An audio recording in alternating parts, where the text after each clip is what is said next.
नमस्कार साथियों, आप सभी का इस वीडियो में स्वागत है। साथियों, आज हम लेने जा रहे हैं क्लास 12 के सभी चैप्टर के सेंट्रल आइडिया। तो चलिए शुरू करते हैं आज का यह video. Chapter 1, my mother at 66 by Kamala Das. My mother at 66 is based on the theme of advancing age and the fear of loss and separation associated with it. The poetess undergoes a plethora of emotion when she sees her mother aging and feels the pain of separation at the thought of losing her. She also wishes for the lost beauty and youth of her mother. तो इसका हम हिंदी में भी बताए हैं। My mother at 66 बढ़ती उम्र और उससे जुड़ी नुकसान और अलगाव के डर पर के थीम पर आधारित है। जब कवित्री अपनी माँ को बूढ़ा होती हुई देखती है तो वह बहुत सारी भावनाओं से गुजरती है और उसे खोने के विचार से अलगाव की पीड़ा महसूस करती है। वह अपनी माँ की खोई हुई खूबसूरती और जवानी को भी कामना करती है। Chapter 2, keeping quiet by Pablo Neruda. Pablo Neruda asked all the human beings to stop all our worldly activity for a while and spend our few moments in deep introspections. It will keep us to understand ourselves. We are in trouble because we always remain in hurry and rush. Let us withdraw ourselves from all undesirable actions and remain quiet. It will bring all together and feel of understanding with development. Pablo Neruda सभी मनुष्यों से कुछ समय के लिए अपनी सभी सांसारिक गतिविधियों को बंद करने और अपने कुछ क्षण शांत आत्मनिरीक्षण में बिताने के लिए कहते हैं। यह हमें खुद को समझने में मदद करेगा। हम इस मुसीबत में हैं क्योंकि हम हमेशा जल्दी में रहते हैं। आइए हम खुद को हर अवांछित चीज से दूर रखें, कार्रवाई करें और चुप रहें। यह सभी को एक साथ लाएगा और विकास को साथ में समझ की भावना को पैदा करेगा। चैप्टर 3 है हमारा a thing of beauty by John Keats. A thing of beauty is a source of constant joy. Beauty can be found everywhere. It is something that has ability to transform lives. It also highlight the fact that beauty has a therapeutic quality, i.e. the ability to remove negativity.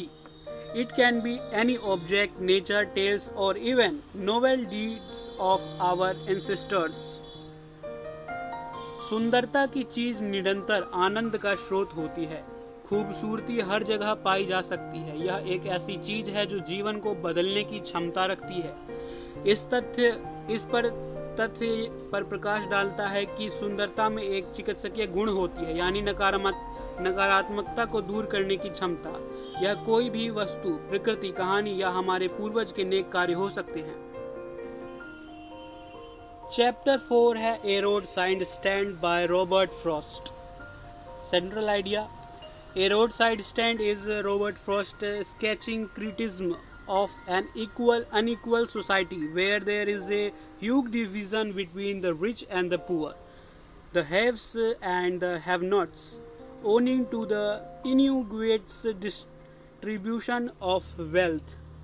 The poem disputes with clarity and plight of the poor and the complex dynamics of their existence.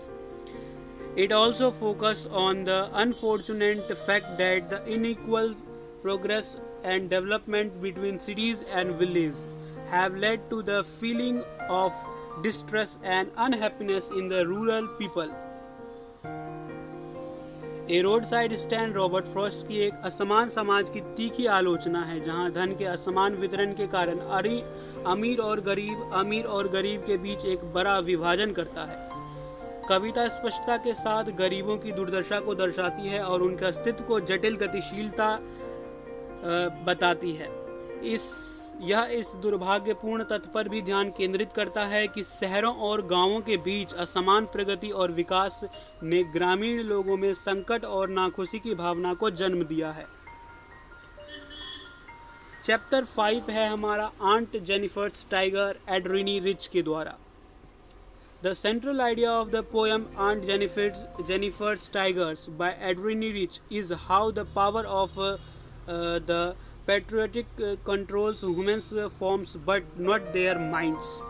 The poem makes this point by disrespecting the wild, interesting, powerful tigers embodied by Aunt Jennifer's and constructing them with Aunt Jennifer's herself. Adrienne Rich की कविता aunt Jennifer's tigers का केंद्रीय विचार यह है कि पितृसत्ता की भक्ति शक्ति महिलाओं के रूपों को कैसे नियंत्रित करती है, लेकिन उनके दिमाग को नहीं कर पाती। कविता इस बिंदु को आंटी जेनिफर द्वारा कशीदकारी किए गए जंगली दिलचस्प शक्तिशाली बाघों को प्रतिनिधित्व करके और खुद आंटी जेनिफर के साथ तुलना करके बताती है। तो दोस्तों, ये थे सेंट्रल आइडिया सभी 5 कविताओं के। इसका PDF मैं आपको इसके डिस्क्रिप्शन में दे दूंगा, वहां से आप इसको डाउनलोड कर लीजिएगा। मिलते हैं अगले वीडियो में। जय हिंद।